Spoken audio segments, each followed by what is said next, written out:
he didn't know when he said, what is my dharma? What is it and that I am meant to do? So he had two duties. As a Kshatriya, he was a warrior. And as a warrior, he has to fight and punish those who are the aggressors. And the Kauravas were aggressors in every way. They had tried to burn them, they had to poison them, they tried to defraud them, kill them. So various ways. So the aggressors need to be killed. That's Kshatriya dharma. But it's a Kula dharma.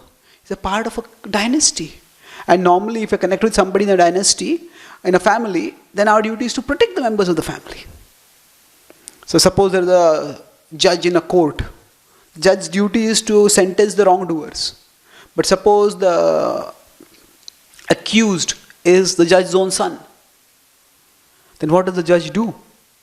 Does the judge follow the duty of sentencing the criminal, or does it follow the duty of protecting the son? Normally the judge would be able to recuse. No, I can't take this case. It's conflict of interest over here. But so Arjuna at the start of the Gita is similarly wanting to recuse. I can't fight this war. So this conflict is Kshatriya dharma is requiring him to fight. Kula dharma is requiring him to not fight, to protect his dynasty. So now therefore he is confused, what am I to do? So it's not, Arjuna doesn't just get a simple case of nerves. Oh, how can I fight? There'll be so much bloodshed. He has fought many wars before. He is a battle-hardened warrior. Nor is it simply moral weakness. He's just seeing, oh, how can I kill my relatives? Well, that is there, but it's not just sentimental attachment to the relatives. It's a profound question about duty. What am I meant to do? Should I follow my Kshatriya dharma or my Kula dharma? And this tension is what the Bhagavad Gita will address. So when he's saying, Prapuchami tvam dharma sammudha chetaha, I am confused about my dharma. That means, what is the right thing for me to do in this situation? Should I fight or should I not fight? And now how does Krishna answer this question? He starts with, first, identity. So understand that you are neither a Kshatriya nor are you are a Kurunandana. Nor are you a Kula, you don't belong to Kshatriya class, you don't belong to a particular Kula. Beyond all of these, you are the soul. So, based on the understanding that you are a soul, then you act. So we'll go to certain verses and we'll discuss them. So these are the list of verses I have made from the 18 chapters of the Bhagavad Gita, which address Arjuna's question. So now, Arjuna's question is, should I fight or should I not fight? So Krishna first introduces the idea of a soul, that you are the soul, and based on that understanding, say, then you view what you are going to do. So let's look at 237, what it is. So let's recite this. Hato va prapsyasi swargam jitva va bhokshase mahim tasmaduttishta kaunteya yuddhaya krutanishchayah. So he's saying, you are a soul, and if you fight, the soul is going to be winner in both ways. If you fight and you win the war, you will get a prosperous kingdom on the earth, which you have earned by your virtuous actions as a Kshatriya, and you will enjoy that. If you die, what will happen? You will get elevated to heavens because you have died a hero's death, and you will enjoy the heavens. And those whom you are concerned about, even if they die in this war, they will also be elevated. And because they have lived virtuously, they will also get elevated to a higher destination. Bhishma, Drona, about whom you are concerned, they will get elevated. So 237, basically, it answers how to say, you are a soul, therefore win on earth or win in heaven. So it's like Krishna offers him a win-win solution.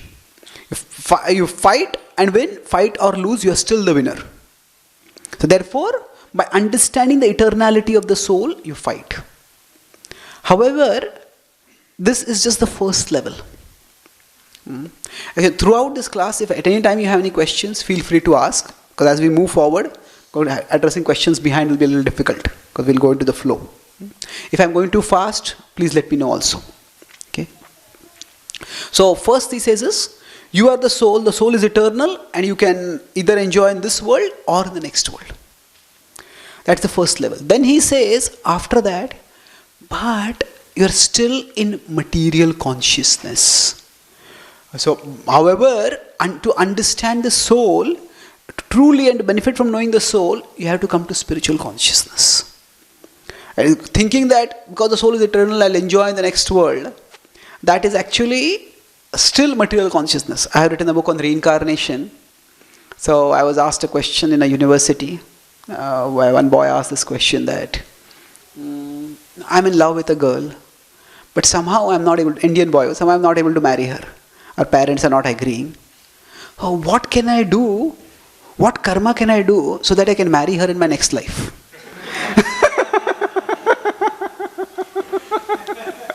So, the idea is, if I'm a soul, then does the soul have an eternal relationship with the soul, have an eternal life? No.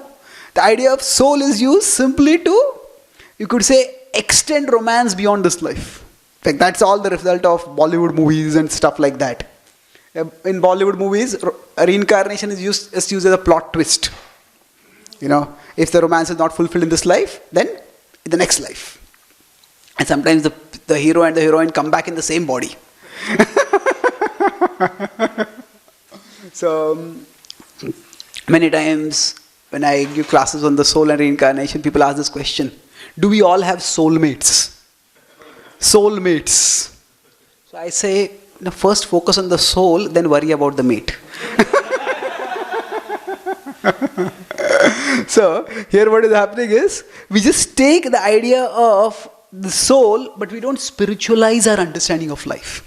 So this is Krishna. So the first level, Krishna answers, yes, you are a soul, you are going to live on, and you are going to create a brighter future for yourself. But that brighter future is still material. It's still material.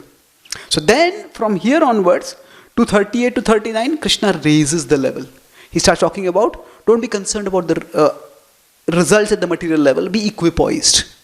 And then, we go to 247, where this issue is addressed once again. So 247 is a well-known verse. Karmanye vadhikaraste ma phaleshu kadachana ma karma phala heturbhur ma te sangostva karmani gostva karmani. So, in a sense, this verse instruction is opposite to the earlier one. Krishna is saying, in both ways, earlier he said, the phala you will get is good.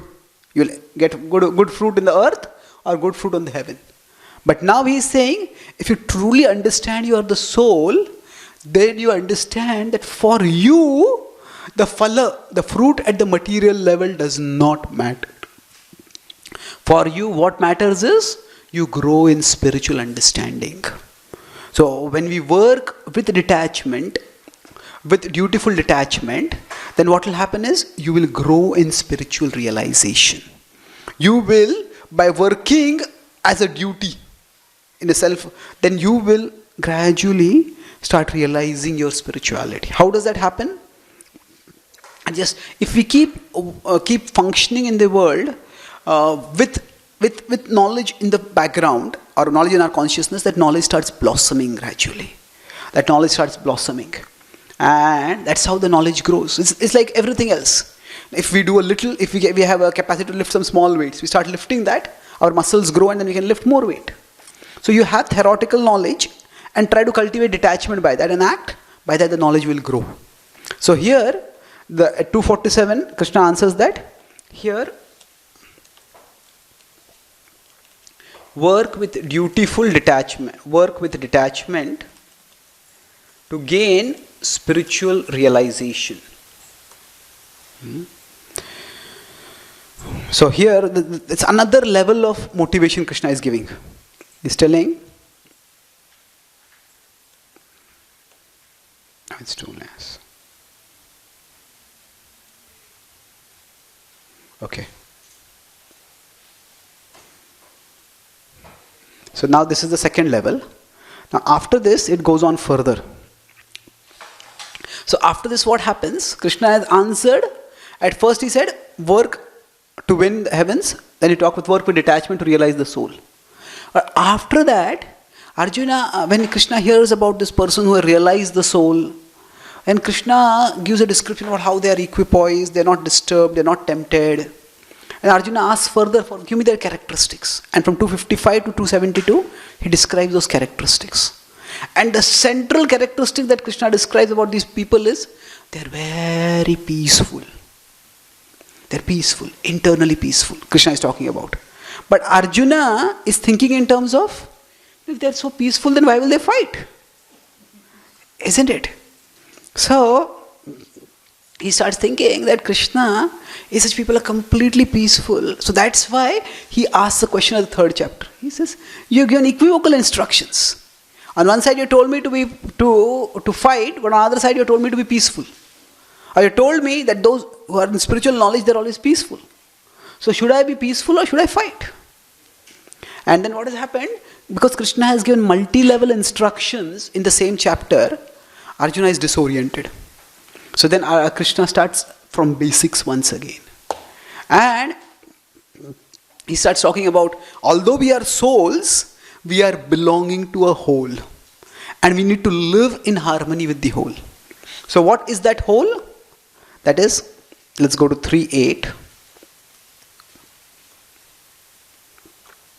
So, niyatam kuru karmatvam karma jyayo ya karmanaha sharira yatra pichate na prasiddhyeda karmanaha. So, niyatam kuru karmatvam. You have a prescribed duty, Arjuna, you must do it. Karma jayo ya akarmanaha. Work is better than inaction. Why? Without action, you will not be able to maintain even your body. You will die of starvation. How will you earn a living? Sharira yatra pichate. The word yatra is very interesting. Yatra, normally we use it today in the word of travel. Now, if you use that sense also, the soul is traveling through the body, or traveling in the body through material existence. And while traveling in this body, the soul has to be maintained. So that maintenance of the soul is also not possible if one na prasiddhyeda karmanaha, if one doesn't work. So one has to work. So that's the same point Krishna will talk about. You won't be able to maintain yourself, and later on the same chapter he will say that if people stop doing their duties, society will not be able to maintain itself. So he says that we are all souls, but the society has been arranged in such a way that if we all do our duties, society will be maintained and gradually we will go towards spiritual realization. So here, Krishna starts from the basics. As a soul, you belong to a bigger whole. And for the whole to work together, just like if you are going on a road. Now on the road, everybody has to follow the rules. Everybody has to do their roles. Do their roles. Drive in this lane, drive at this speed. If people don't follow the rules, the whole traffic system can collapse. There can be accidents, deaths, disasters. So similarly, we live in a universe. We live in a society and we all have to play our roles. So 3 point is, work to maintain physical and social order. That means physical order means you maintain your body. Social order means that every society is well organized. And you are a Kshatriya or Arjuna, just because you are facing some difficulty, you have to do a difficult duty. If you stop doing it, others will also do the same when they face difficulties. And everybody faces difficulties in doing their duty. And if you don't do your duty, then social order, you will set a bad example. There is also the verse, Yad Yad Acharati Sreshtas. As great people act, other people act accordingly. So you are a leader of society, you need to set an example. So the work to maintain physical order means you maintain the body. Social order means the social harmony goes on. Now after this, Krishna talks about something else.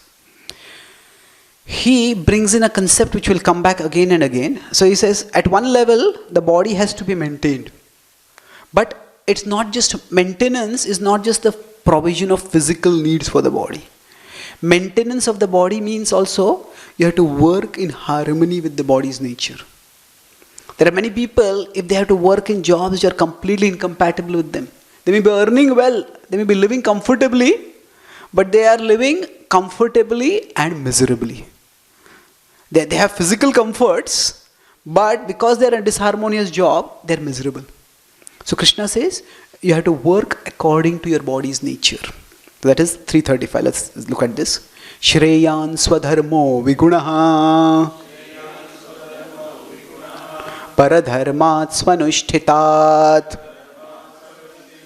swadharme nidhanam shreyah paradharmo bhayavaha. So shreyan swadharmo viguna. Doing your own dharma is far better than doing anyone else's dharma. Paradharmat swanushthitat. Be situated in your own nature. And even if you are destroyed while doing your duty, that is better. Shreya as compared to paradharmo bhayavaha. So what is the point over here? See, there's a difference between the duties of Kshatriyas and the duties of Brahmanas. Kshatriyas are meant to administer justice because they are the rulers of society. Brahmanas can forgive.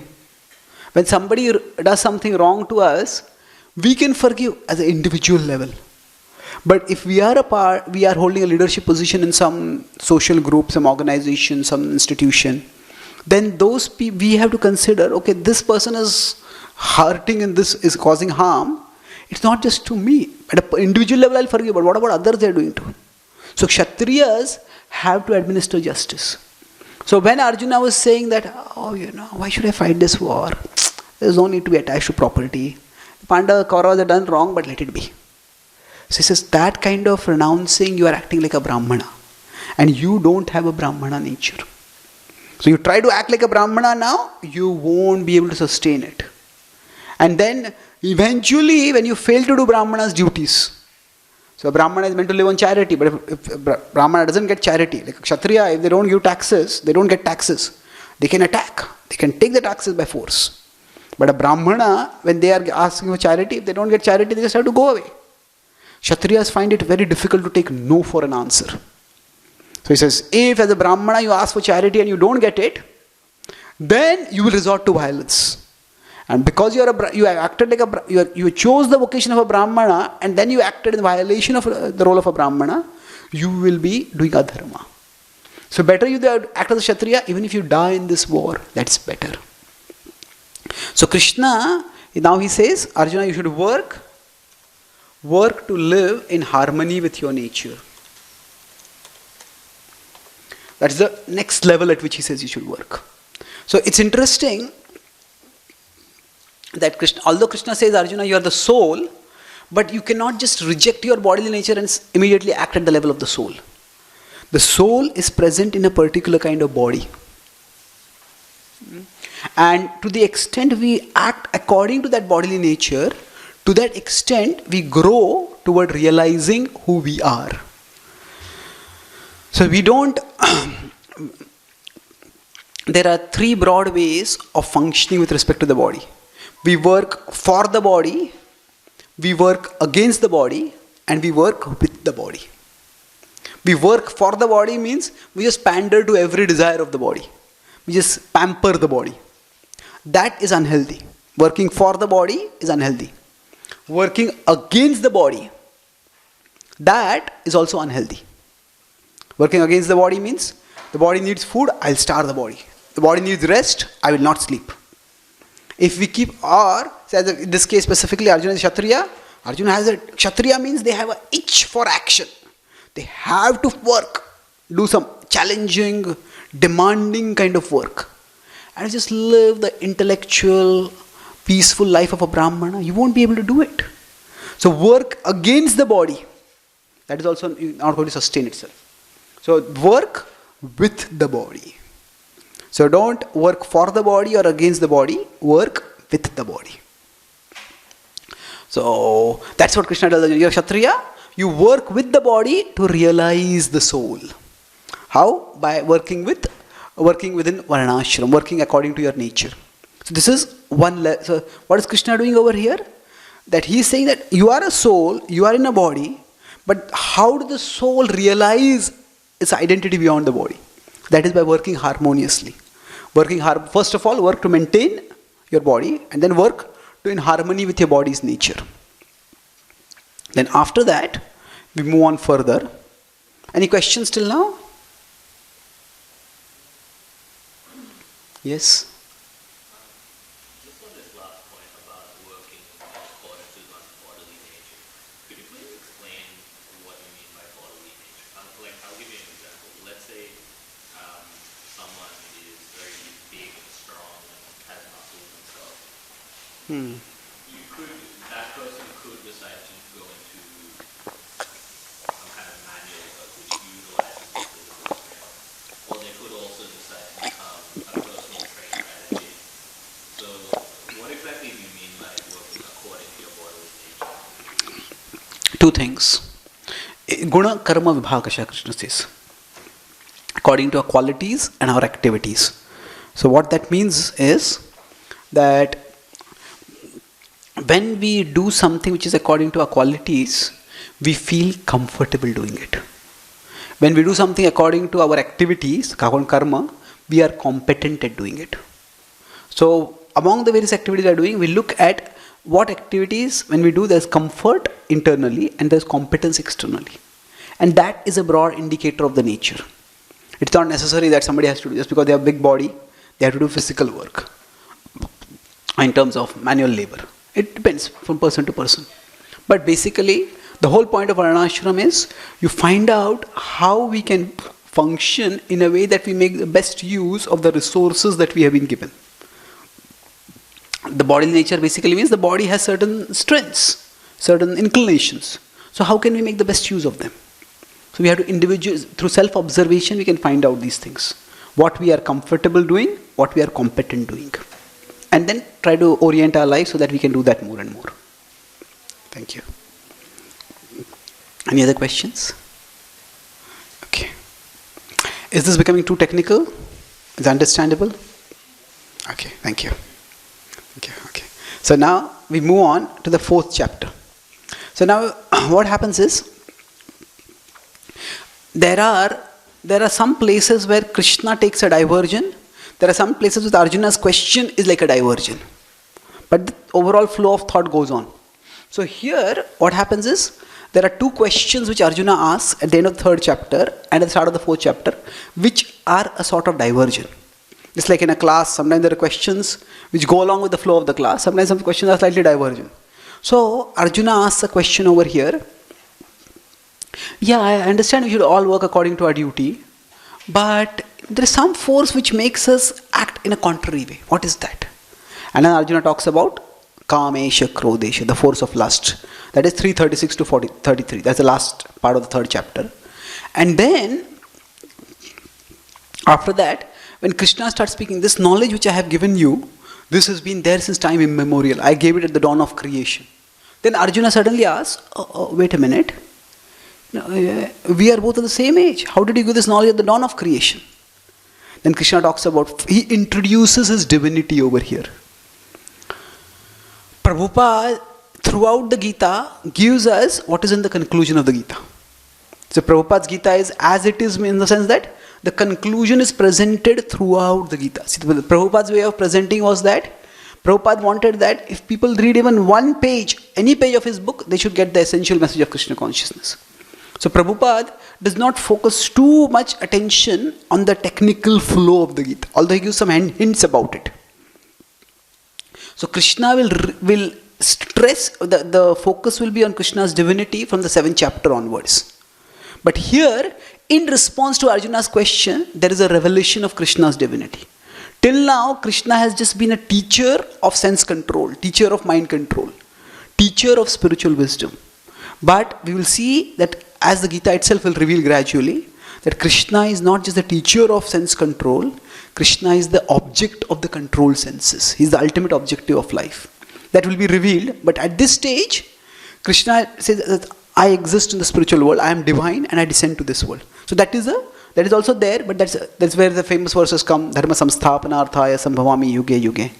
But all those verses in one sense are a diversion to the flow of the Gita at this stage. They will contribute to its overall message. So basically 336 to around 414, they are diversions which are based on answers to the question. And then afterward, once again, the Gita picks up its flow. The flow is, once again, what is the question that the Gita is trying to answer? What is my dharma? What am I meant to do? And that Krishna is answering in different ways. So now 4:15, Krishna says that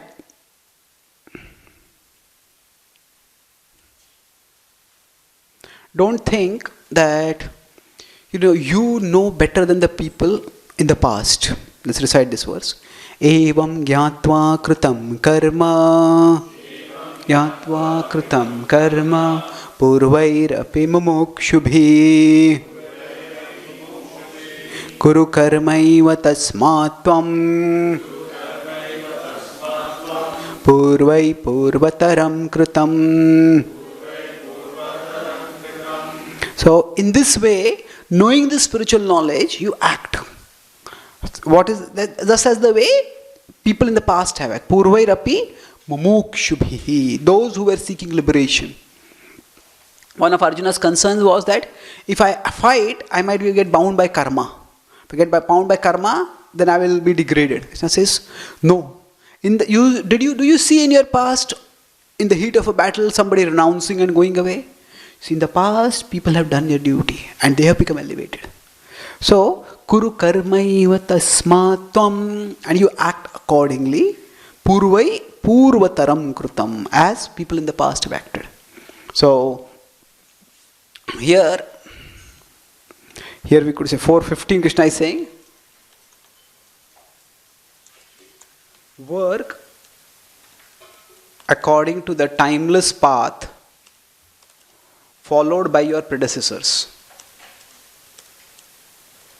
The timeless path is what Krishna has revealed. Krishna says in the Gita, Krishna says that I gave this knowledge at the dawn of creation. So you use that knowledge and you move forward. So just as they acted, Krishna will talk about this over. He has talked earlier also about how Janaka, Daiha, kings like this, Janaka, they acted with detachment and they got liberated. So there is a path followed by the ancestors, where you follow that path. So the 4th chapter, what is it called? Does anyone remember? Transcendental knowledge. Yeah, thank you. So Krishna is saying the timeless path of knowledge, that knowledge if you follow, you will become elevated. Just as they became liberated, you will become liberated. So here the stress is on following the people who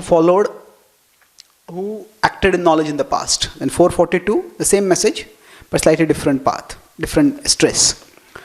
Tasmad ajnana sambhutam Ritstham jnanasinatmanaha chitvainam samshayam yogam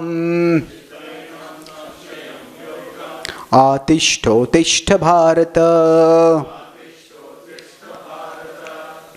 So now, atishto tishta, this is a call for rising. Uttishta, arise. There's a famous Upanishadic verse which says, Uttishtata, Jagrata, Prapyavaram Nibodhata. It's a call for action. So, Uttishta, Arjuna. So, Krishna is saying, fight. Therefore, arise and fight. But how do you fight? With the weapon of knowledge. Gyan asinatmanaha. With the sword of knowledge you fight. And what do you have to fight against? You're not fighting against those outer enemies. You have to fight against the doubts which have enveloped you, which have overwhelmed you. So the idea over here is that Krishna is telling Arjuna to fight, but he's saying it is not just a physical fight. You are going to lift your bow and you're going to fight against the Kauravas, but by this action, by acting in knowledge, you fight against ignorance. So the ignorance is that whatever feels good, I do it. Whatever feels bad, I avoid it. But there is a path of knowledge. Even if it feels difficult, if you do it, you will be elevated. So here, the idea is work to fight ignorance by doing your enlightened duty. So understand what is your duty, and you may in ignorance think that, oh, not fighting and killing my relatives, that's my duty. But with knowledge you understand what is your duty. And when you act in this way, you will be able to fight against ignorance. And this fighting will not only help you to win the outer war, but it will help you to overcome the ignorance inside you. So when we are practicing bhakti, realization doesn't just come by hearing more and more. We have to hear. But along with hearing, we share that knowledge with others. So when we fight the ignorance in the outer world, we are also fighting the ignorance in our inner world. So we do our duty. We share this knowledge by distributing books and by inviting people for programs, by talking about Krishna with people. That's so Arjuna is saying, Krishna is telling Arjuna, you establish the social order. You are a Kshatriya. You fight to establish dharma and establish social order. And when you establish the social order, that will facilitate the spread of knowledge in the outer world. That will also spread knowledge in your inner world. So that's the idea. Work to fight ignorance. You fight ignorance. You're not fighting against the Kauravas. You're fighting against the ignorance that is in their hearts. And if that ignorance is not fought, that ignorance will spread all over society. So you're working to fight the ignorance in your heart. You're working to fight the ignorance in their hearts. And that is how you do your enlightened duty.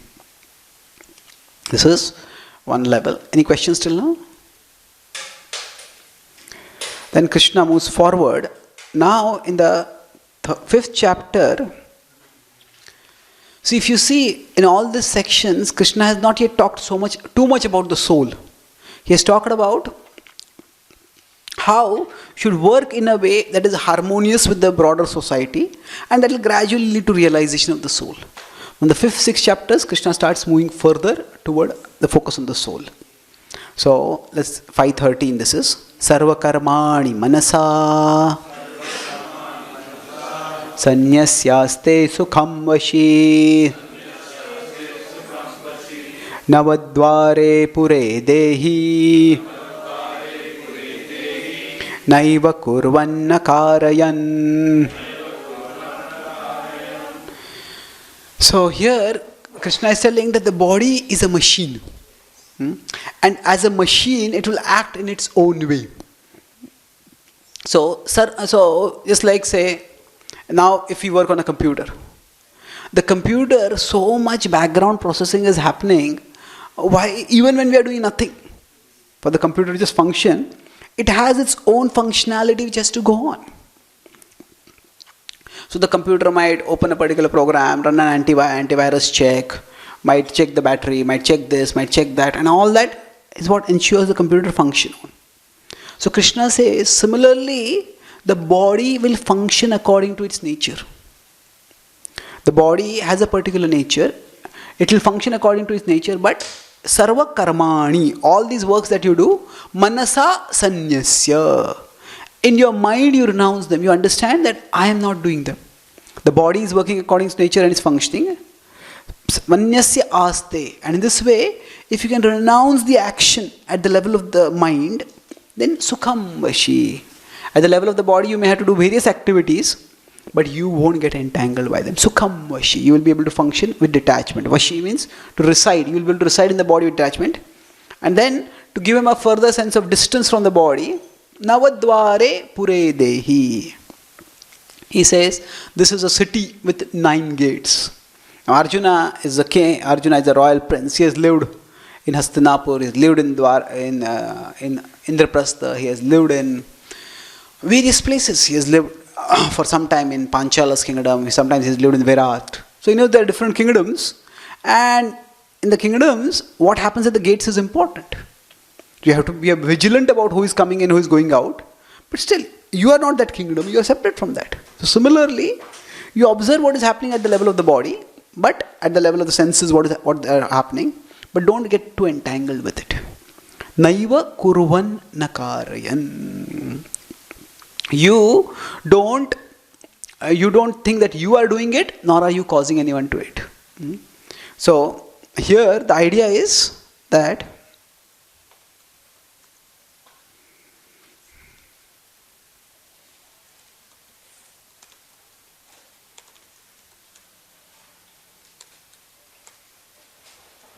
work according to the body's nature while renouncing that work mentally. That the body will just do its own functioning. You don't stop it. You can't stop it, but you renounce it mentally. There is a story of once Durvasa Muni was invited by a sage, by some grihasthas to eat food, and Durvasa Muni ate a lot of food. And then they said, he ate so much, he said. Yeah, but Durvasa Muni was considered to be a very austere sage who was very renounced. So he says Durvasa is Nirahari. Nirahari, he ate so much. So when Durvasa Muni, after that, he said that when I go to the forest, sometimes for days I may not get anything to eat. So he says, I am not eating. The body has its needs, I am fulfilling the body's needs. So if somebody is chasing food and deriving a lot of pleasure in the food that they eat at a material level, then they get entangled by it. But you may eat. And sages in the past had special powers which we don't have now. Just like some animals can eat a lot of food and they can store it and they can digest it over a period of time and get nourishment from it. A camel has hump. So like that, those who could perform a lot of austerity, they could sometimes eat a lot and digest it and store it in a sense. So he says, I am eating a lot now, for many days I may not eat later. But the idea is the body is just fulfilling its need. I am not emotionally entangled in it. So the idea is, what causes bondage is not the physical action. It is the mental entanglement. It is the mental perception, the mental emotion that is involved. So if you are renouncing the work at the level of the mind, then you will not be bound. So let the body do its work. So you are a Kshatriya, the body's work is fighting. Do it, but you renounce it at work mentally. Now this can seem a little abstract, but the idea is that if we understand we are the souls, then we can understand that the soul has to function according to the body. The body has to function in its own way, but the soul can do its own business. It's like, say, if you're in a flight. If you're in a flight from here to Wellington, I'll be going tomorrow to Wellington. So now somebody might be there who's going to Wellington and they might be going to a bar and they'll drink over there. Somebody else might go to a temple and do something else over there. So the flight is on its way going wherever it's going. But where is our consciousness going? That's important. Krishna says, let the body work according to its nature, but you don't get carried away by it. Renounce mentally. Then after that, let's go to 529. It's a well-known verse. Bhoktaram yagya tapasam sarvaloka maheshwaram suhrudam sarvabhutanam gyatva mam shantim richati. Shantim richati. So, here Krishna is talking about again Shanti. He says that work to satisfy God. So this is in one sense, the culmination of the Gita is being given over here. This is a glimpse of what is going to come from the 7th chapter onwards. Krishna gives over here. Just like sometimes if there is a TV series going on, then some TV series has what they call as a cliffhanger ending. And the hero and the villain are fighting, and the hero has been knocked off the cliff, and the hero is barely holding on tightly, and the villain has got a big boulder. It's going to hurl it on the fingers of the hero, and then they'll say to be continued next week. So that's called a cliffhanger ending. Or sometimes some story takes an intriguing twist, and then it says you'll have to see it next week. So like that, what Krishna is doing over here is giving a glimpse of what is going to come. Krishna has not really elaborated on the concept of divine. But what we told at the end of the Gita, he's telling over here. He says, work to satisfy God and you will be peaceful. So we can't have peace in the outer world for very long. The outer world is a place of distress.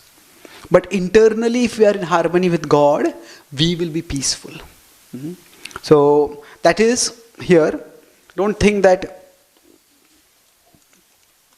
work to please God and you will have inner peace.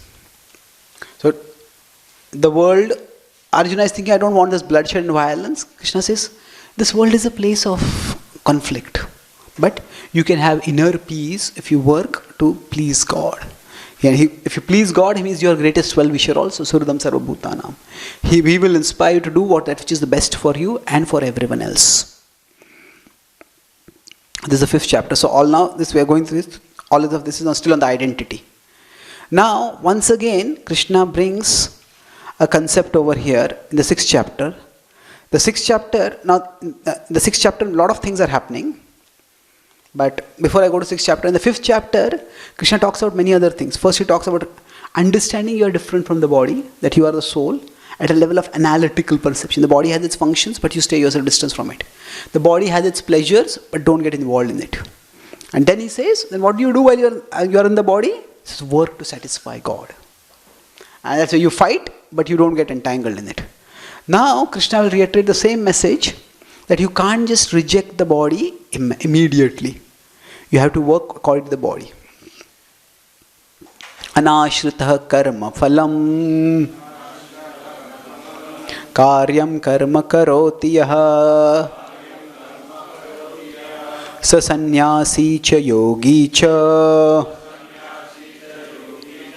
na niragnir na chakriyaha. So here Krishna says, one who is not attached to the results, one who does not take shelter of the results while doing their work. Anashritah karma phalam. Without taking shelter of the results, then what do you take shelter of? That will be explained later. Karyam karma karoti. One does one's work as a duty. Then that person is a sannyasi. Sa sannyasi cha yogi cha. That person is a sannyasi, that person is a yogi. And not one who renounces activity. Na niragnir na chakriyaha. One who stops lighting a fire or stops doing a prescribed duty. That person is not a renouncер. So here, the idea is, what Krishna is telling, work to develop renunciation of results before you can have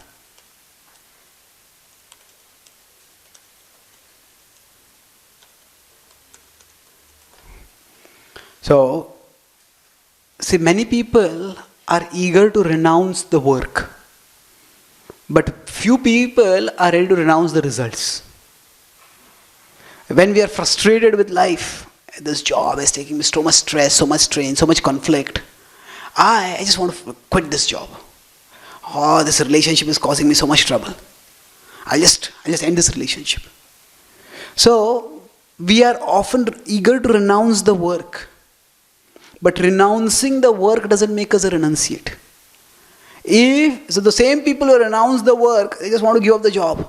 But they still want the money, they still want the prestige, they want the glamour that comes in society by having that position. So if we are attached to the results, giving up work will not lead to any spiritual growth. So Krishna says, you continue to work right now and gradually develop renunciation for the results. Only when you have developed renunciation for the results, then if you renounce work, it will be authentic. So people do the opposite. Many people take up spirituality because they are frustrated with life. So they are not frustrated with, there's a difference between frustration and renunciation. Can you even say what is the difference between frustration and renunciation? Yeah? Yes? Frustration comes after you don't get the results, and then you renounce that I don't want to do it because I don't get the results what I want. And renunciation is before even if you try doing that activity. Okay, that's true. A little more clarity. Yes, no? First one is too much attached to material things. That's why they're getting frustrated. But the renunciation is more of spiritual nature. That this leaving this material is etc. The only much targeting somebody else. That is spiritual thing. That is he is realizing that we have to renounce. That only will go to the realization. That is the realization state. He is on full of material state. So Okay. I want more. I want this. I want that. Not able to get it. Obviously frustration comes. Yes, that's true. So there's more of a spiritual inclination. Now, what is the attitude towards matter and material things then at that time? So when one is actually renouncing, you said there is a inclination for spirituality, but what is the attitude toward material things? Yes, Prabhu? One transcends on material desires. Yes, thank you. That's good. See, frustration frustration comes by the lack of ability to get results. Renunciation comes by the lack of interest in results. One is ability, the other is interest. I'm not interested in these results.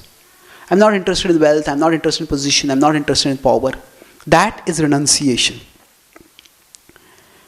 Maybe I can just write it down. Where is it? Okay. So, frustration versus renunciation. You want to say frustration comes because of inability to get the results. Renunciation comes because of, you could say, lack of ability to get the results.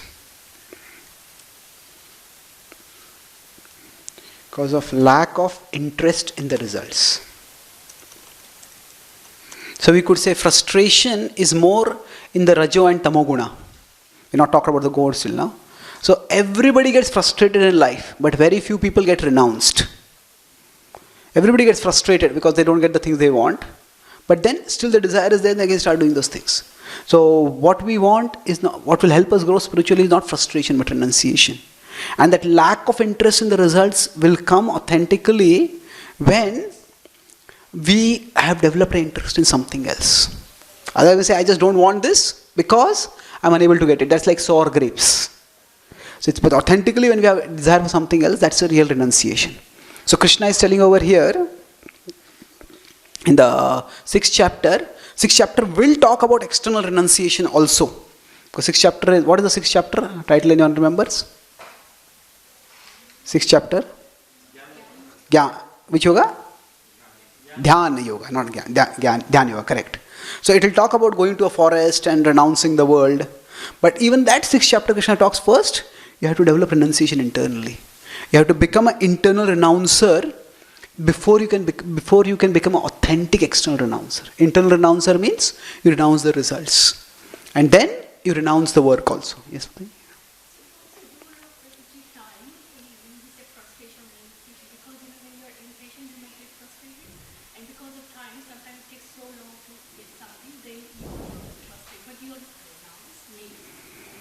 Which is fine. So you're saying sometimes we don't get it for a long time, so we lose interest in it. Well, I wouldn't say that itself is, that's not exactly renunciation, but it is, in a sense, we all learn to make a compromise with reality. So it's that, so suppose somebody wanted to, in India students have a dream, I want to go to IIT. And they may work from 9th, 10th standard to work for IIT. They get to 12th, they don't get into IIT, they might decide, I'm going to apply again. They take a break from their career. They may try it 1 year, 2 years. How long can I do it? Okay, I give it up, let me take some other degree now. So what are they doing over there? Just give it up over there. So in one sense, they have not developed renunciation for material goals and material desires. But with that particular activity, okay, this is not working on. Let me move on with my life. So we may be able to renounce certain material things because they're just unattainable for us. But that doesn't mean we have developed a renunciation of material things per se. So lack of interest may be there because of inability, and that's frustration, but one has realized that what can I do with this frustration? I have to move on with it. So one moves on. Okay, but it's not maybe if you want to put it more clearly, is that because of lack of desires for the results. I wanted to use the word interest because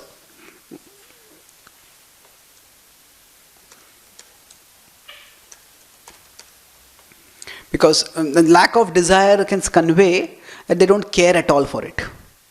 But actually, a renounced person can also work diligently to get the results, but they are not obsessed with the results. So they are not driven primarily by the results. Anashritaha karma phalam. They are not taking shelter of the phala to do the karma. They are doing the karma because it is their dharma, it is their duty. Okay? Thank you. Is it like you set goals, good to set goals in life? You work, you do your work, you do what you need to do for family. Correct. But the thing is that you don't seek to make that the results, the goal, that more you're trying to get above that. Like just do what you need to do and see what happens, and hopefully everything will work out, and hopefully you've got you're above that. That's the reason for doing it, for the future's sake, to get the Yes. to get the result. See how it is. At the expense of, say, work very hard and then forget about your senior kids and work, give up your spiritual practices, give up other things that you're after, money and fame and other things. Is that what you mean? Yeah, so I'll explain this. See, basically, now sometimes I answer questions on my website. So I wrote an article on 247 in the Bhagavad Gita, Karmanyevadhikaraste. So one person wrote a comment. I started hearing about the Gita 10 years ago, and I wanted to live according to the Gita. So I stopped doing all career planning because I thought I should not be attached to any results. And last 10 years I have been drifting in my career, I have been drifting in my family, I am doing nothing. This article awakened me today. So Krishna tells Arjuna, don't be attached to the results.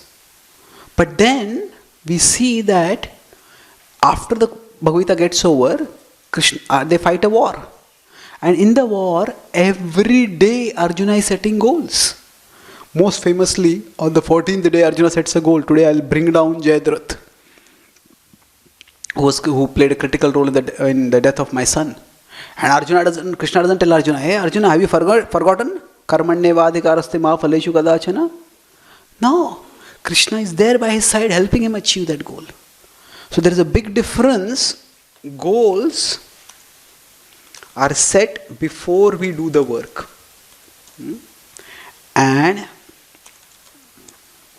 they help us to work wholeheartedly. So the Gita is not against setting goals. Results come after the work is done. And they can distract us from our future work. That means, say, a student has a series of 5 exams. They are given one paper.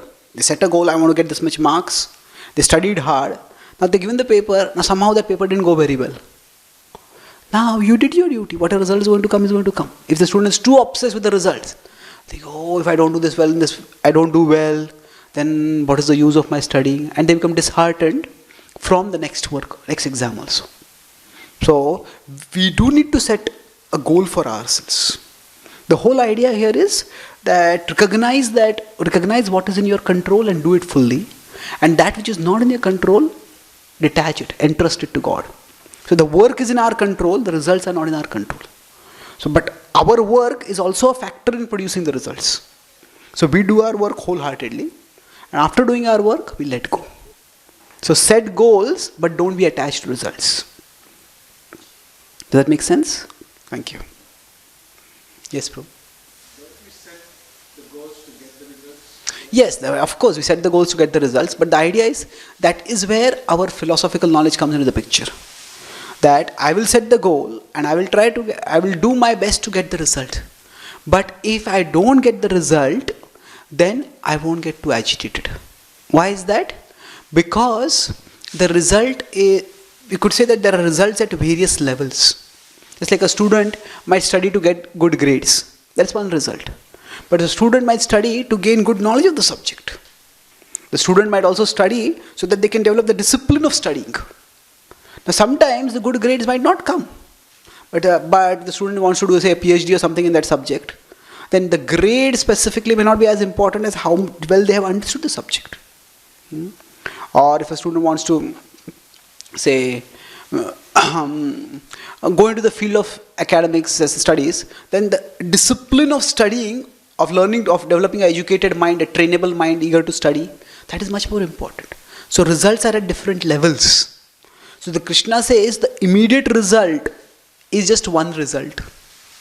And don't be too attached to that result. So even if you don't get the immediate result, but still there are other results you will get. If you work in a dutiful way, even if you don't get the external result, still you'll get the inner result of purification. You'll get the inner result of realization. And ultimately, I don't know whether we'll get to that part in the Gita, but what the Gita says is, the best way to become detached from the results is to become attached to something bigger than the results. So that is, we become attached to Krishna. So we want the results for Krishna. And if somehow, by Krishna's will, the results are not coming, we don't get so agitated that we become distracted from Krishna. That, oh, I didn't get the results, what is the use of practicing Krishna Bhakti? No. We work to please Krishna, and wanting to please Krishna, we want to offer him the results also. But if the results are not there, still we can offer our consciousness, we offer our endeavor to him, and that will please him. That's how results can, detachment from results. We can set goals because we want to do something to please Krishna. But what pleases Krishna is not just our achieving the goals. It is our offering our heart through him, heart to him through the endeavor which we are doing. Okay? Yeah. So, this is 6.1.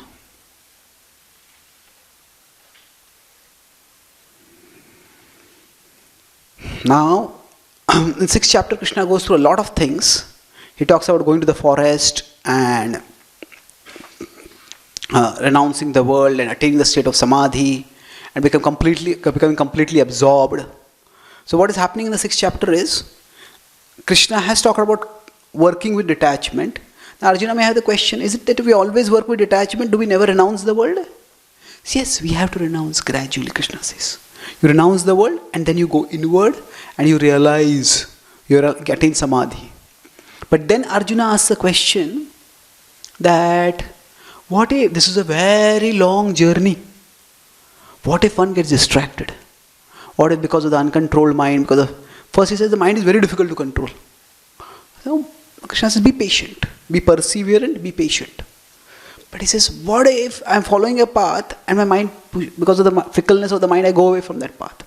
Or if I die before I complete my journey, then will my life have gone waste? So Krishna says no. So that answer also applies to the bigger context of the Gita. What happened here? Okay.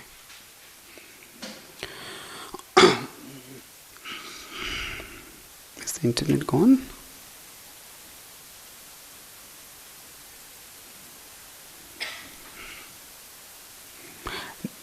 Nahi kalyan krit kaschet durgatim tat gacchati. This is, let's recite the full verse. Partha naiveha namutra vinashastasya vidyate nahi kalyana krit kaschet durgatim tat gacchati. So Krishna is saying all over, Arjuna, if you are on the spiritual path, na iha na amutra, not neither in this world nor in the next world, vinashastasya vidyate, you will not meet with destruction. One who is doing good, O Arjuna, will never meet with evil. Will never meet an evil end. Will never get an evil end. Nahi kalyana krut kaschit. And you will always get an auspicious end. So here Krishna is telling Arjuna, it's a long journey, it's a dangerous journey, but work to grow spiritually and no inauspiciousness will come upon you. No inauspiciousness will befall you. Or rather, you will never meet an inauspicious end.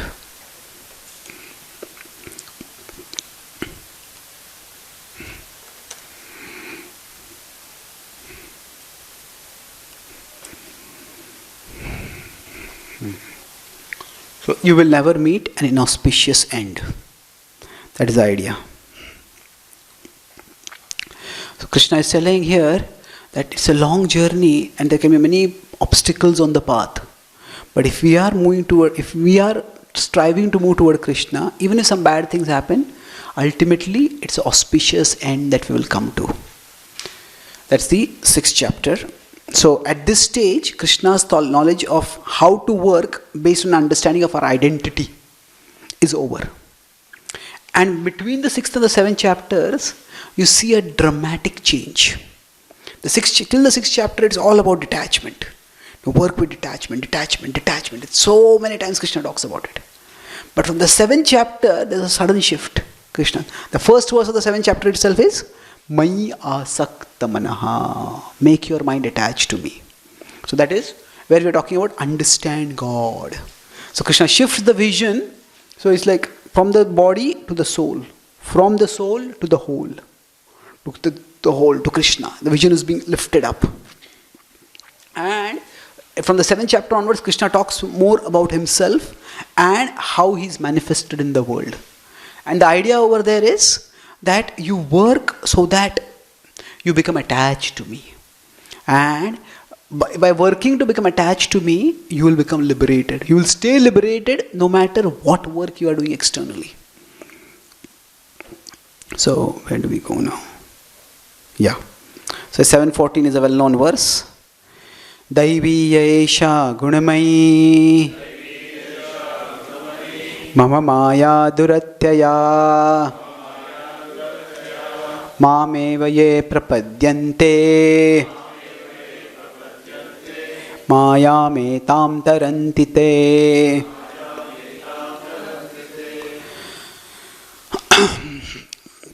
So Krishna is now telling here Arjuna that it's not just a superficial illusion. Oh, what will happen to my warriors? The whole material world is what will happen to my relatives and other things. The whole material world itself is a place of illusion. And while you are working in this world of illusion, the important thing is to disentangle yourself, to get liberated. And how will you get liberated? It is when you surrender to me. So here, work to surrender to me and you will be liberated. You will be protected from illusion. Or rather, you will be liberated. You will be liberated from illusion. So Krishna says that. Therefore, you should work. So here he is talking not so much about work to realize the soul, which is also part of it. But the focus is, don't just think that you are alone trying to struggle to realize the soul. You surrender to God and He will liberate you. So it's like, the example often given is that, say, if we are going to visit somebody's house and they have got a big dog over there and that dog doesn't recognize us. And that dog, like Alsatian dog, that comes charging towards us. Either we might try to run away, we might try to dodge it, or if we are expert, we might use a stick and try to fight it. But if the master calls the dog, and then what happens? The dog just moves back. Stop.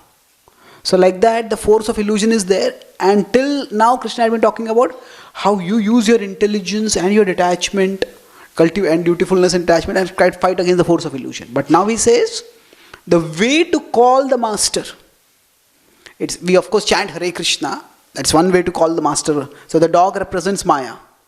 And we are the person who's being chased by the dog. And the master is Krishna. So the way we call Krishna is not just by our chanting of the holy names. That's important. But our whole life is meant to be a call to Krishna. So everything that we do is meant to be done in a way that we are calling out to Krishna. So if Krishna has told us to do something, then by doing that we are calling out to Krishna. Ultimately calling out is what? Krishna will help us when he's pleased with us. And he'll be pleased with us when we do the things which will please him. So here Krishna is saying, I am telling you to fight. So if you surrender to me and fight, then you will become elevated and liberated. I will make sure that you become liberated. So work out to surrender to me. And then Krishna goes into a philosophical section, which I'll not go into 7:30. I'll just keep something short over here now. So let's go to 8.7. So 7th chapter talks about how work in harmony with the whole. And then Krishna says, I'm not just telling you to fight right now. I'm telling you, when Arjuna asked this question, what is my dharma? Krishna is telling, I'm not just telling you what to do right now, I'm giving you an understanding the whole of reality and how you need to mold your whole life. So there in the 8th chapter, Krishna introduces how we need to remember Krishna at the time of death, and then we will attain him. So he says, death is going to come to you also, either in this war or later. But if you remember me at the time of death, you will attain me. And to remember me at the time of death, you have to remember me constantly. But now remembrance of Krishna is not just rejection of the world and remembrance of Krishna. Remembrance of Krishna also means we work in the world in the service of Krishna. Remembering that I am doing this for serving Krishna. So therefore 8.7 is the famous verse. Tasmat sarveshu kaleshu Mamanusmara yudhyacha Mayarpita mano buddhir Mame vaishyasya samshayaha. He says, work remembering me internally and fighting externally. Work with my inner remembrance. Work while remembering me internally, and you will attain me. So slowly the Bhagavad Gita's focus is becoming more and more devotional. We'll see over here. What happened? Okay. The Gita's focus will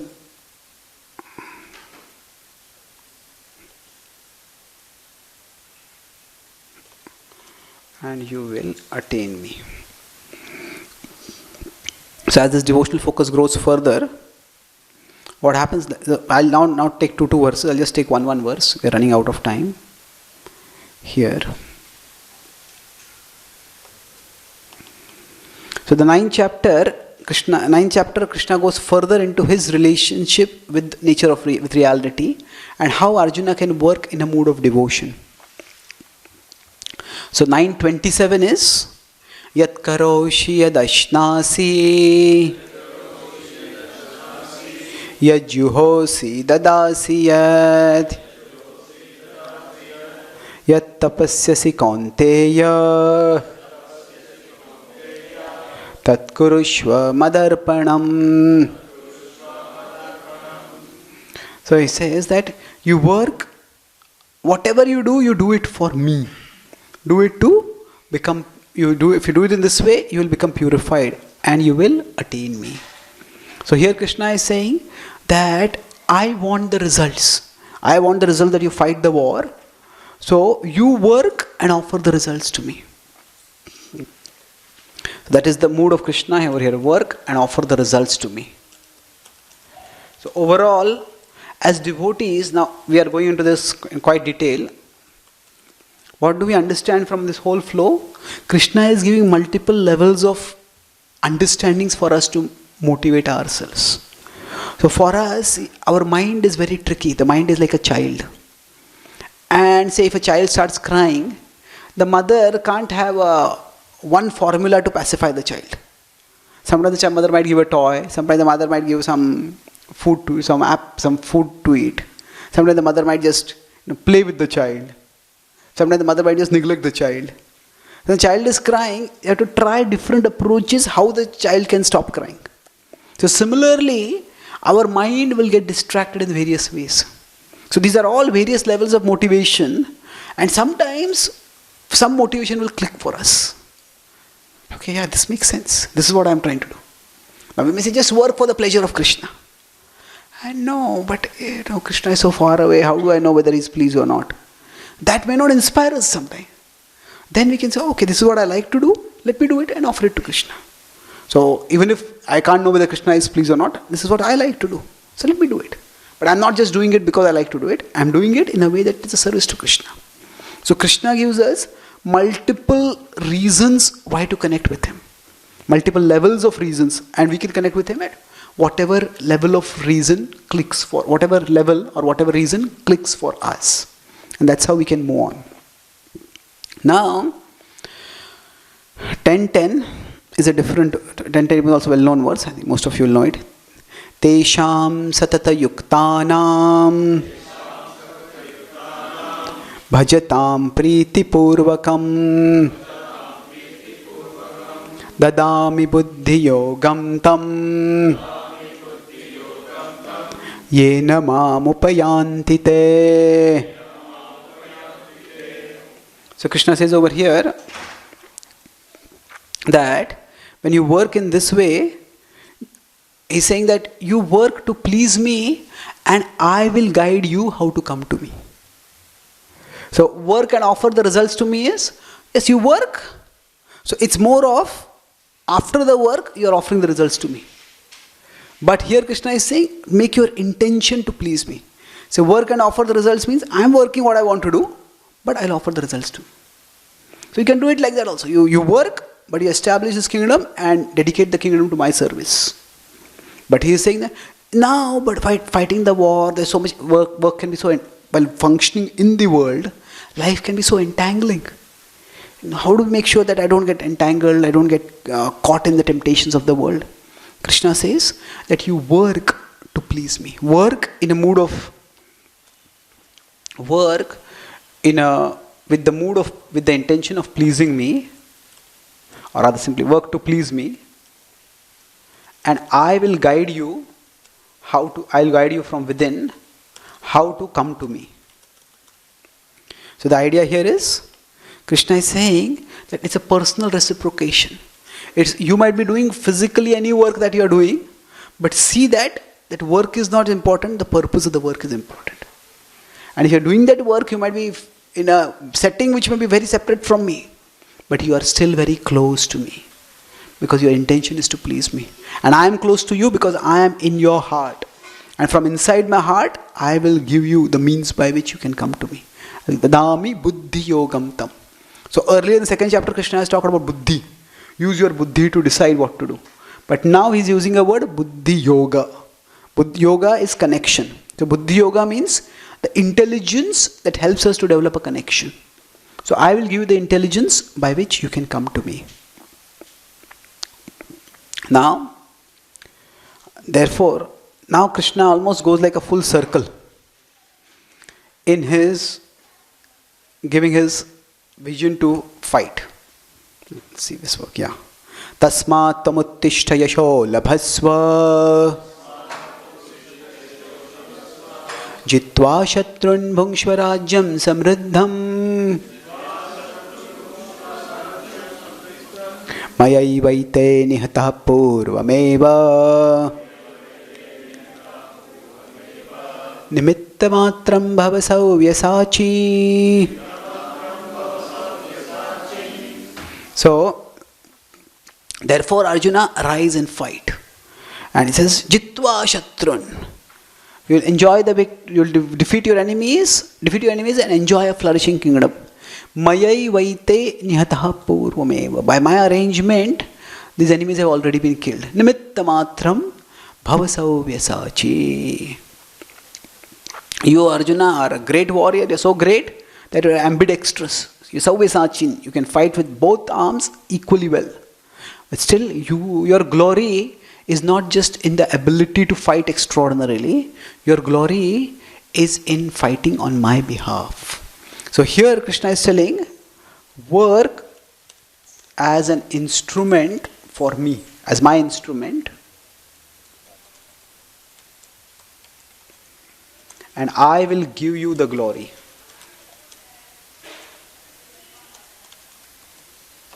So the idea over here is, Krishna is telling that this is my plan. Even if you think I don't fight, then my relatives won't be killed. No, they have already been killed by my arrangement.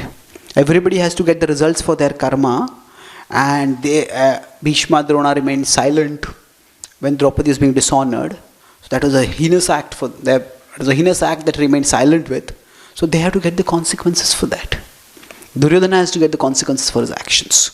So they are going to get the consequences for their actions. If you don't give it to them, they will get it in some other way. But if you do it, you will get the glory. So here the vision is expanding. Arjuna, your actions or lack of action is not going to stop the movement of the cosmos. But your action or inaction can stop your movement in the cosmos, where you move closer to me or you move away from me. So you work in harmony with my plan and you will get elevated. So here Krishna tells you. So this 11th chapter is the Vishwarupa Darshan. So Krishna displays the magnificent universal form in which he shows all the warriors are entering into his mouth. And there the point of that vision is what? Arjuna, this is a vision from the future of what is going to happen. That everybody who is opposed you is going to is opposed me, opposed you, opposed dharma, they are going to die. So fight against them and just become an instrument for me. Yes, Prabhu? Sorry, it's not. I think it's still understanding God. And I think surrounding starts from the 6th chapter, from the 13th chapter. Thank you. So we understand God and work on His behalf. Now let's go to the 12th chapter. Now the 12th chapter is a very interesting chapter in the sense that Krishna, there's a diversion which Krishna brings into his flow. Suppose some teacher is a very expert teacher. So somebody asks a question which is a slight diversion, slightly off track. But then the teacher uses that question's answer to just keep moving forward on track. So Krishna does something like that over here. So the 12th chapter starts with Arjuna's question, worshipping which is better, the impersonal or the personal manifestation. And Krishna is quite clear when he says that it is the personal that should be worshipped. And then, in one sense, the flow is, Krishna starts in the 7th chapter, he starts at the top level, Mai asakta manah partha, that make your mind attached to me. And that is like the goal. And that goal, how is it to be attained? He describes that. How can you make your mind attached to me? By working on my behalf. And then, so Krishna answers Arjuna's question here, personal or impersonal, which is better, from 12.1 to 12.7. So, but from 12.8 to 12.12, he says how you can become attached to me by practicing bhakti. What is it? What is the difference? See, it's like, suppose somebody wants to go from here to maybe somewhere in the middle of America. So you want to go to Denver or somewhere. Then you say maybe you take a ship from here to maybe Singapore. From there you take a flight to New York. From there you take a train to some Colorado somewhere, and from there you take a bus and you go to Denver. So that's one way to go to Denver. You're getting there, you're taking different paths and you're getting there. Another could be, you just take a flight from Sydney directly to Denver. It's another way to get it. So what Krishna has done earlier from the first chapter till from the first chapter till the 6th chapter and onward to the 8th chapter is, he describes from different paths how to come to the destination of attachment to him. So first practice karma yoga, become detached. Then you practice Ashtanga yoga and go inward after having renounced the world. And then when you go inward, then you realize that inside me I am the ultimate reality. And then you become devoted to me. So it's like Karma Yoga, Dhyan Yoga, and then Bhakti Yoga. And then he compares Dhyan Yoga and Bhakti Yoga. And he says how Bhakti Yoga is better. But now Krishna says from 12.8 to 12.12 that Bhakti Yoga, although it is the topmost, it takes us to the topmost reality, but it also extends down to those who are at the lowest level. That means that you can practice bhakti from wherever you are at. It's not that you have to be detached from the world, then you become attached to the Lord. No, even if you are attached to the world, start practicing bhakti. So 12.8 to 12.12, Krishna gives various levels at which bhakti can be practiced. And therein he says that first he says just fix your mind on me naturally. That's spontaneous bhakti. Then he says if you can't just be naturally absorbed in me, then strive to fix your mind on me. That is conscientious bhakti. Strive conscientiously. If you can't do that, then work for me. Do some work. Even if your mind wanders, at least externally you work for me. If you can't work for me, then at least work and be detached from the results. So like that, Krishna is giving various levels. So 12.12 is among them. It's a very complicated verse. So essentially what Krishna is telling is in this that there are various levels at which you can connect with me. So athaitadapya shaktosi kartum madhyogam ashritah sarva karma phalatyagam tatah kuru yatatmavan. So Krishna has told the previous levels of how you can connect with me, and he says if you can't do this, then at least work with detachment. Even if you can't work to offer the fruits of your work to me, work at least to offer the fruits for some good cause. And by that you will be connected with a whole bigger than yourself. And gradually your consciousness will go. Tataha kuru yatatmavan. Atmavan, like dhanavan means one who has dhana, wealth. Atmavan means one who has the Atma. What does it mean? We all have Atma. But what does it mean? We possess awareness of our soul. For most of us, our awareness, our consciousness is so caught in the world that we lose consciousness of our own spirituality. So Krishna says what happens is, so if you go to 12.11 over here, work to detach yourself, work with attachment to expand your consciousness to the soul and ultimately to me. So the idea is, if you can expand your consciousness to me, that is the best. If you can't, then you expand your consciousness at least yatatmavan, understand I'm a soul and I don't have to be too attached to the results of the world. The results will come and go, but I as a soul am enduring. And this way, we all can grow spiritually.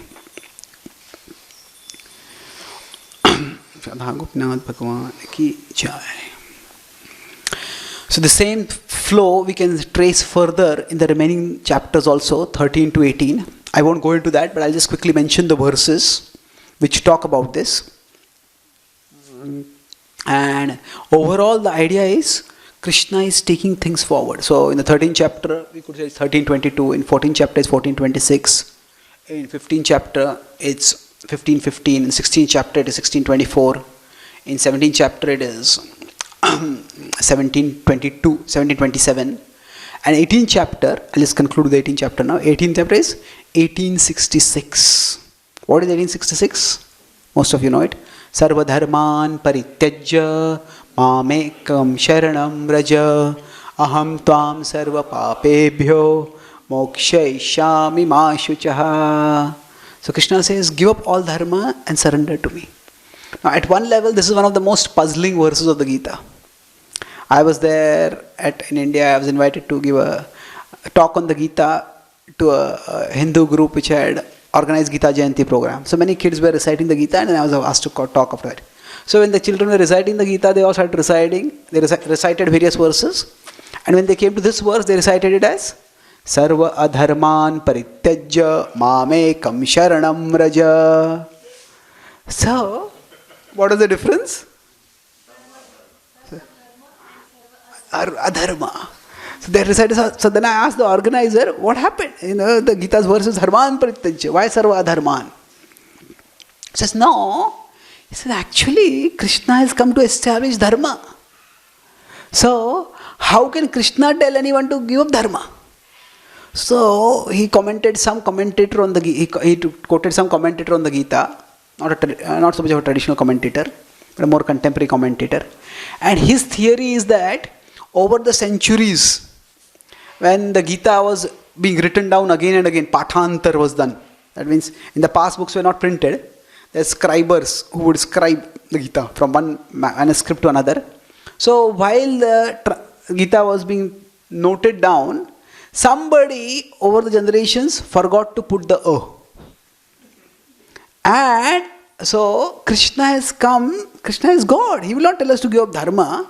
He will tell us to give up Adharma. So that A which was forgotten, now we are putting it back. So it's an interesting theory. But the problem with that theory is, it doesn't gel with the Gita at all. So why does it not gel with the Gita? I'll just talk about the significance of 1866. For Arjuna, there was never any question of adharma. Arjuna was already a dharmic person. He was not going to do anything which is sinful. The start of the Gita is which dharma to do. Kshatriya dharma or Kula dharma. So that was his dharma sammoha. And when Krishna is saying sarva dharman parityajya mam ekam sharanam raja. So what he means is that give up all the dharmas that stop you from surrendering to me. So the purpose of all dharma is mamekam sharanam raja. So here what is it? Work according to those duties that enable you to surrender to me. So when Krishna says sarva dharman parityajya, that doesn't mean you give up all dharma and become adharmic. There can be many duties, and sometimes you can get confused among all the roles that we have to play. Should I be doing this or doing that or doing that? But Krishna is telling Arjuna, don't get caught in all these technicalities. Understand the ultimate purpose. All our roles, all our responsibilities, all our routines, all these are ultimately meant us to make us move toward Krishna, to help us move toward Krishna. So any dharma, when sarva dharma, does not mean literally all dharmas. It means those dharmas which don't let you to mamekam sharanam raja. Because sharanam raja is also dharma. It is a para dharma, the supreme dharma. So those duties that stop you from surrendering to me, you give them up. And you do those duties which enable you to surrender to me. So Prabhupada says in a lecture that as far as sarva dharman parityajya is concerned, when he came to America, even the hippies were doing this. They had given up their family responsibility, they had given up their education, they had given up their job, they had given up their daily hygiene also. They just given up all duties. So Prabhupada said they had given up sarvadharman parityajya. I taught them mamekam sharanam raja. I taught them how to surrender to me. So sarvadharman parityajya, if you just take it literally, it is a call for irresponsibility. And God is not going to ask us to be irresponsible, but rather says, if your responsibilities go entangling that you don't know what to do, understand what is the purpose of all the responsibilities. And then see among all your responsibilities, which is the path by which you can pursue that responsibility the best. And choose that path. And in Arjuna's context, what was that path? That was fighting the war. So now, if we see 1873, when the Gita concludes, what Arjuna says is, Krishna asks Arjuna, have you understood the message? Have you heard it carefully? Has your doubts been dispelled? And Arjuna says, yes. And he doesn't say, I will fight the war. What does he say? Karishye vachanam tava. So he says, I will do your will. So the Gita was not spoken for Arjuna, to get Arjuna to fight a war. That is a superficial, contextual purpose of the Gita. Now, if some people nowadays are very apprehensive when they hear of any sacred texts talking about inciting people for war, because there's so much religious extremism in the world. So when the Gita is spoken on the battlefield and the Gita seems to have got Arjuna to fight a war, then it might seem, is this is like a violence inciting book? There are many ways to answer that question. But the simple way is that if I just wanted to get Arjuna to fight a war, Krishna didn't have to speak the whole philosophy of the Gita. Krishna could just have described to Arjuna the terrible insult that had been done to Draupadi. And that itself would have incited him. Isn't it? But if you want to invoke people to action, it's the best way to do it is incite their emotion. Emotional manipulation is the best way to control people. And Krishna had that option. But Krishna doesn't even once in the Bhagavad Gita mention about any of the atrocities that the Pandavas had gone through. Why? Because Krishna is not giving a contextual answer to the question.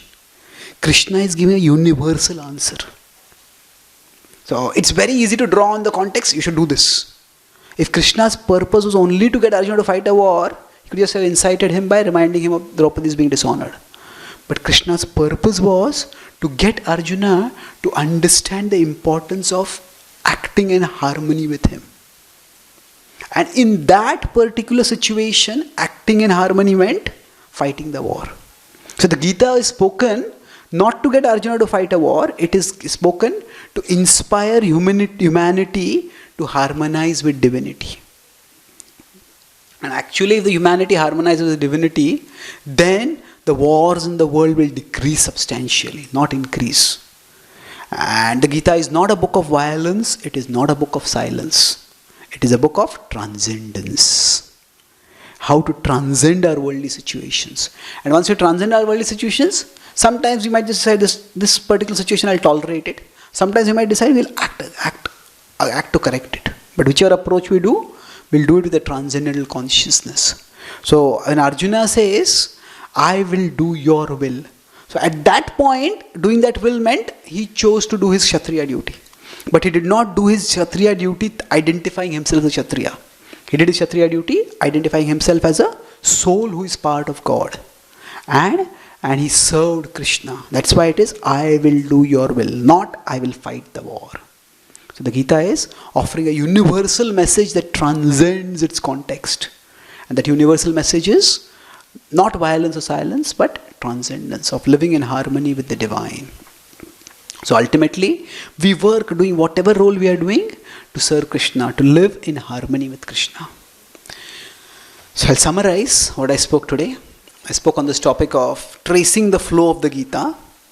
And I started by, if you want to understand the answer to a question, we need to first hear the question. Then we'll be able to make sense, to understand the point of all the points that have been spoken. So similarly, to understand the Gita, we need to understand the starting question. What is being spoken in the Gita? And the starting question was, what is my duty? I said, one who digs deep into the Gita understands its treasure. So D is duty, I is identity. So what is my duty, Arjuna asks. So Krishna says, first understand your identity, then understand God, and then understand your surroundings.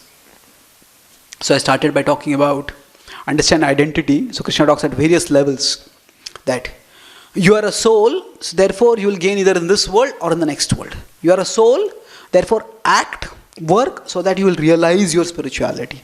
Work so that you can maintain physical and social order as you progress in spiritual understanding.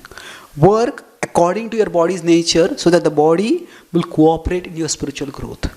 Work so that you follow the path given, the timeless path followed by your predecessors by which you can attain liberation.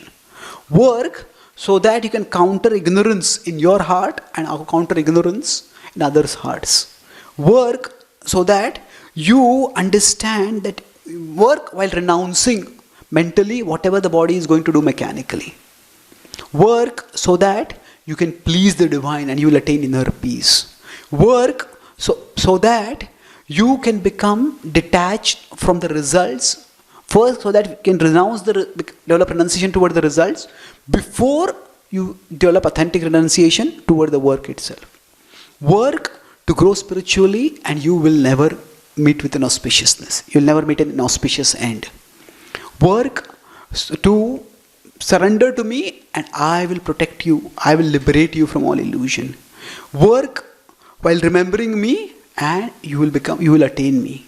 Work as a mood of work and offer the results to me. He says, work to please me, and I will guide you how to come to me. Work to be an instrument in my plan, and I will give you the glory. Work to expand your consciousness, and ultimately you will attain me. And lastly, that is the 12th chapter, and lastly in the 18th chapter he says, work giving up all duties except those that help you to come to me, surrender to me. And that's what Arjuna does. Arjuna concludes not by saying that I'll fight a war, but I will live in harmony with you. I will work to do your will. And that is the timeless message of the Gita. So thank you very much. Hare Krishna. So any one question? Yes, Prabhu. Thank you so much for the very insightful and deep presentation. So we see in the various levels mentioned in the Gita, towards certain sections, Lord mentions qualities of individuals who have achieved a certain level. Like at the end of the second chapter, at the end of the 12th chapter, at the end of the 14th chapter, like that. But a lot of the qualities mentioned are very similar, it seems. So regardless of the particular level they achieve, whatever level of bhakti they achieve, the qualities mentioned are quite similar, and the specific qualities of the devotee are not necessarily emphasized. Could you speak a little bit about that? Yeah. So in the Bhagavad Gita, Krishna lists qualities repeatedly, but the specific qualities of devotee are not described so much. Yes. The Bhagavad Gita is, at one level you could say, an emergency book. It's spoken in a crisis to resolve a confusion. The Gita is a concise book. It's not a comprehensive book. So the Gita is not giving any details, any significant details about how to follow a particular path. The Gita is giving a significant analysis to decide which path to follow.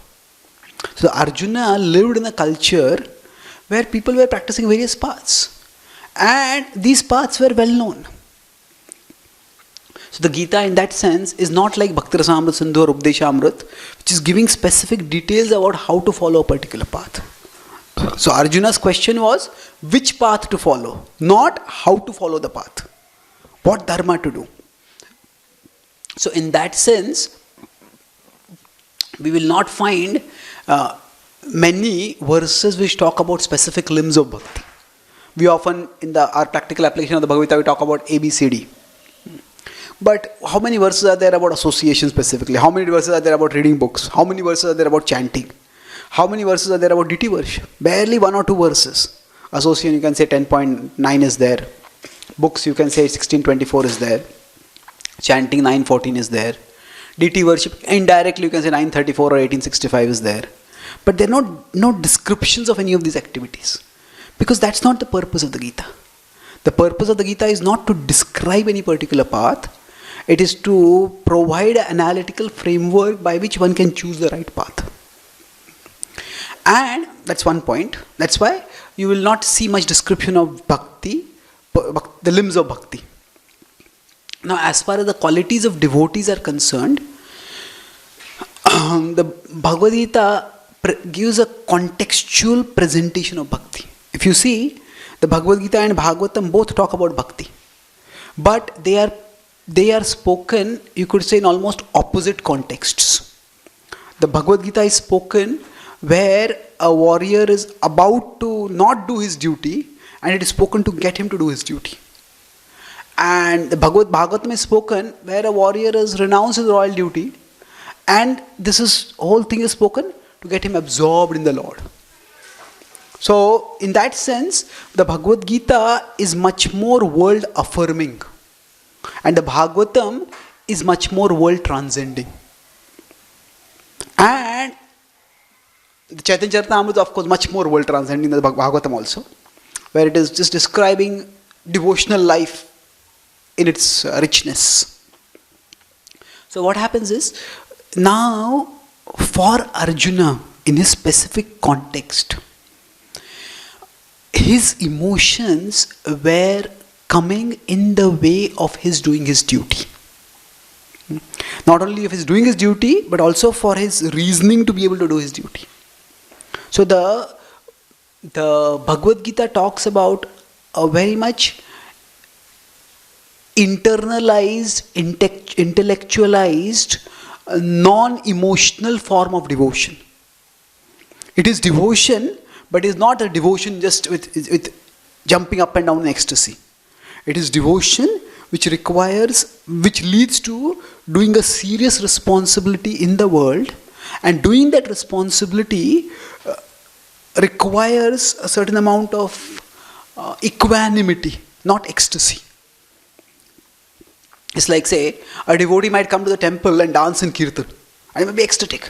But suppose that devotee is a doctor, and then that devotee has, say that devotee's spiritual master has got a heart attack, and the devotee has to do the surgery for that, a spiritual master. Now, in the surgical theatre, devotee can't be dancing in ecstasy. That devotion is seen by complete seriousness over there.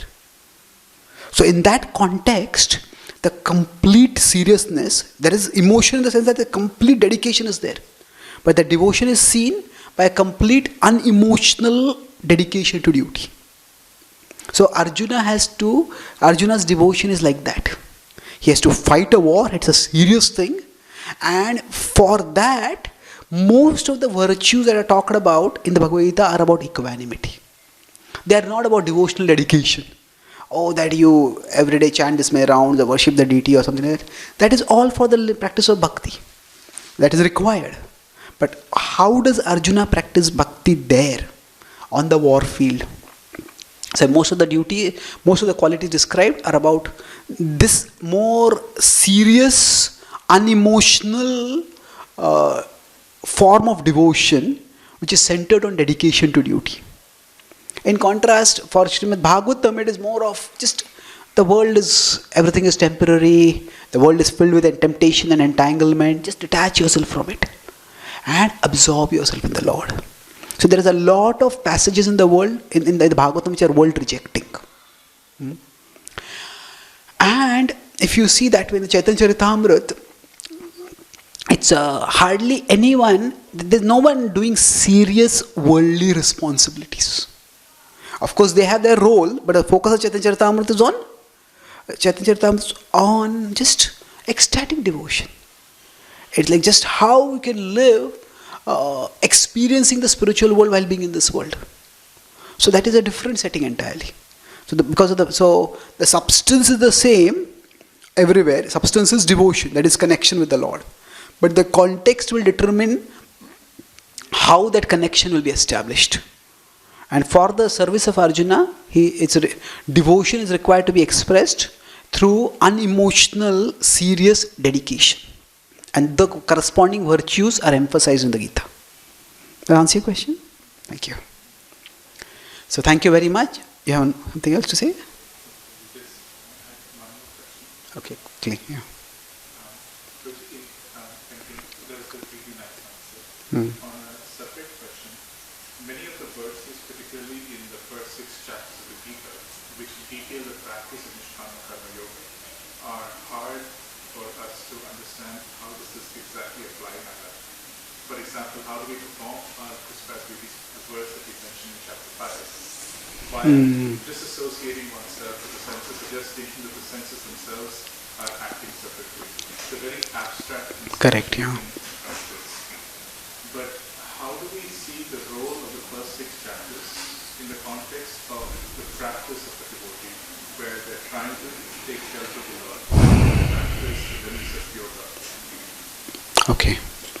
So how do we see the first 5, 6 chapters verses for a devotee to apply in our devotional life because they seem to be very abstract and difficult. Say, for example, mentally renounce the actions while doing them physically, seeing them as mechanical functions of the body.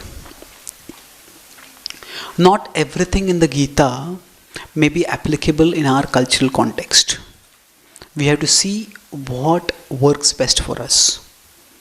And so, for example, if it's the 6th chapter, Krishna talks about go to a secluded place, renounce the world, focus your eyes on the tip of the nose or in the space between the ears.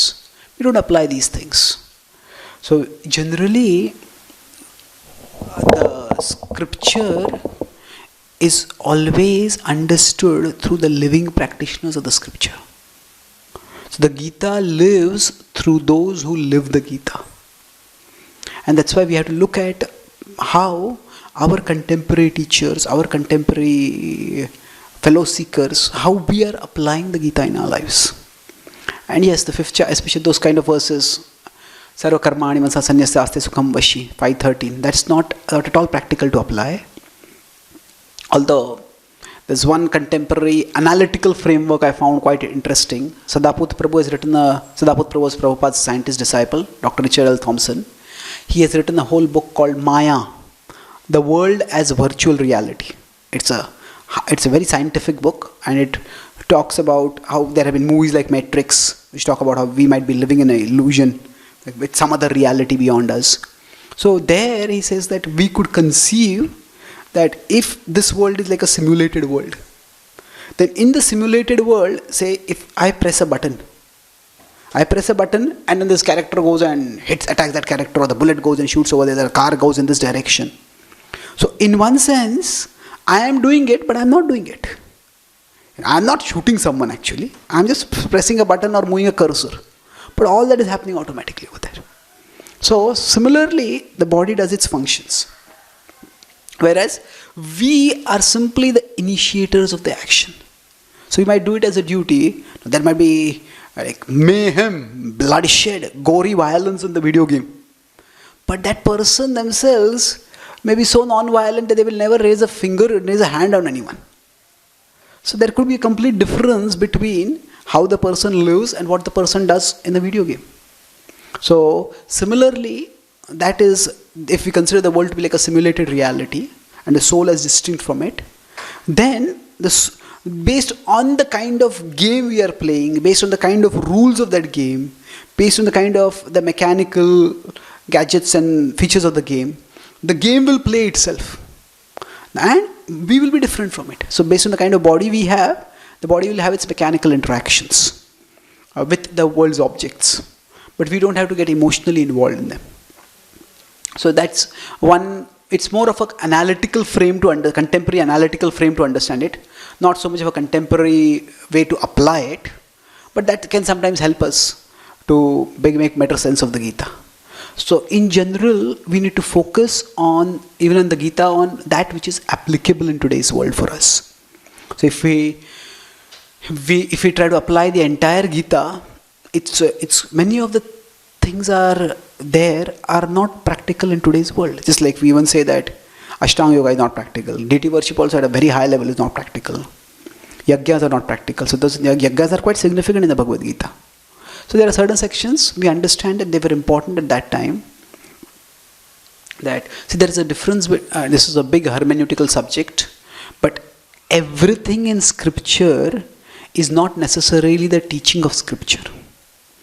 In Scripture, there is something which is descriptive and something which is prescriptive. Descriptive is this was what was happening at that time. This is how people did it at that time. Prescriptive is this is what you should do. Baldev Vidyabhushan says in his Vedanta Sutra commentary, Govinda Bhashya, that scriptural statements in the imperative are instructive, are prescriptive. Imperative, do this, don't do this. So for example, Karmanneva Adhikarasti.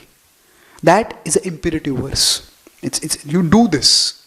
But Dehinosmin yatha dehe kaumaram yavanam jara. The soul moves from body to body. That is a descriptive verse. That is not telling anything. It's specific about what we should do. And some of the descriptive sections may not have any form of prescription in today's world. In fact, they may not even be required to be prescriptive. Just like in the Chaitanya Charitamrita, it is said that Haridas Thakur was not allowed in the Jagannath temple. Now that is a description of the contemporary Bengali culture at that time, or the Odia culture at that time. That is not what is prescribed. That is not what Lord Chaitanya wanted, or the original Bhakti tradition wanted. So not everything in scripture is the teaching of scripture, and even what is the teaching of scripture may not be the teaching that is relevant at a particular time. So we have to study scripture both in its wholeness and as well as in its relevance to us at a particular time. Okay. So thank you very much. Srimad Bhagavad Gita ki, Srila Prabhupada ki, Gaura Bhakta Vrinda ki, Sai Gaur Premanande.